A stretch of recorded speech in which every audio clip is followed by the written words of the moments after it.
Une autre chose intéressante, une fois qu'on a fait une capture d'écran, c'est qu'on a plusieurs options qui nous sont offertes directement dans la visionneuse.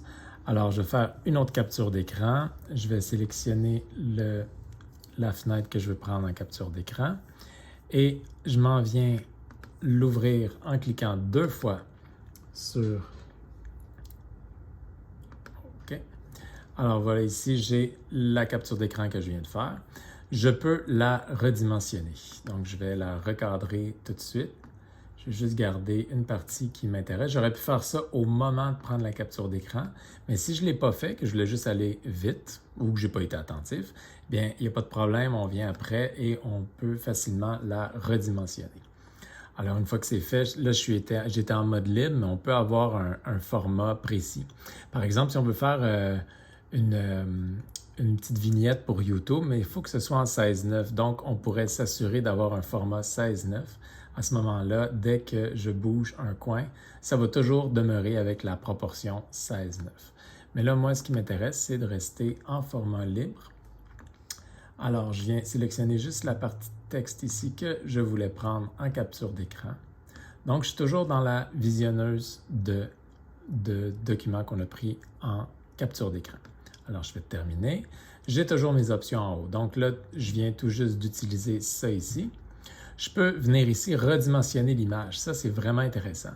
Parfois, les captures d'écran sont de trop bonne qualité, sont trop riches, il y a trop de pixels dans l'image.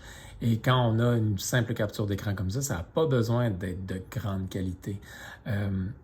Alors, on peut venir ici et baisser volontairement la résolution de l'image. Donc là, c'est 995. On va dire que je veux du 500.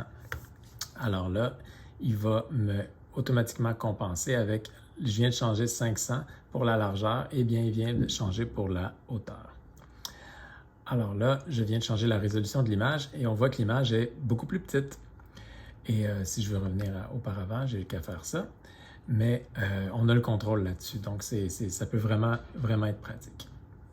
Autre chose, c'est ici, on peut changer l'exposition, le contraste, la saturation, donc c'est pareil comme si c'était une photo. Et pour une capture d'écran de texte comme ça n'a aucune utilité, mais c'est bien de savoir qu'on a cette option-là sous la main. Ça ici à noter, on l'a déjà vu dans une autre vidéo. Et on a des informations. Alors ici, on a le nom du fichier, PNG image, le format pardon, de fichier, sa résolution et le poids de l'image. Encore là, le poids, c'est important. Si j'avais l'exemple d'une vidéo YouTube, alors si je m'en viens, on a ici, si on va dans les spécifications pour les vignettes de YouTube, les vignettes, c'est ce qu'on voit avant de peser sur Play sur YouTube, avant de faire jouer une vidéo. Alors là, on voit qu'il faut avoir une résolution d'une largeur minimale de 640 pixels et un format de 16:9. Mais tout ça, il ne faut pas que ça dépasse 2 MB. Alors là, ça nous donne des options. On sait ce qu'on a entre les mains en ce moment. Je suis très loin du 2 MB. Ça pèse tout simplement 28K. Donc, c'est ici les informations de notre image qui peuvent être utiles. Et dès que j'ai pris ma capture d'image, ça devient un fichier que je peux glisser, déposer, le mettre ailleurs, l'importer dans Classroom, mais je peux aussi l'envoyer directement d'ici dans Classroom si je veux.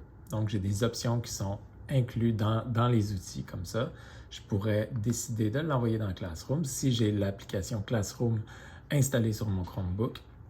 Alors là, ça va faire apparaître mes cours, je vais décider dans quel cours je l'envoie, tout ça. C'est pareil, ça fonctionne de la même manière que l'extension Classroom. Alors voilà pour les options.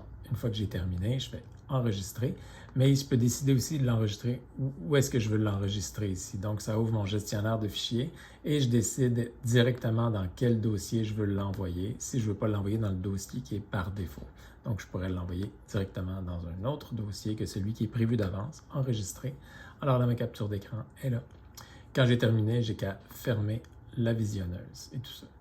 Et là, on va arrêter ça. Alors voilà que quand on fait une capture d'écran, il ne faut vraiment pas se gêner pour modifier la capture d'écran. On peut jouer avec. Si la luminosité ne fait pas notre affaire, on peut le changer. Et on a notre crayon pour l'annoter et faire ce qu'on veut avec cette capture d'écran-là.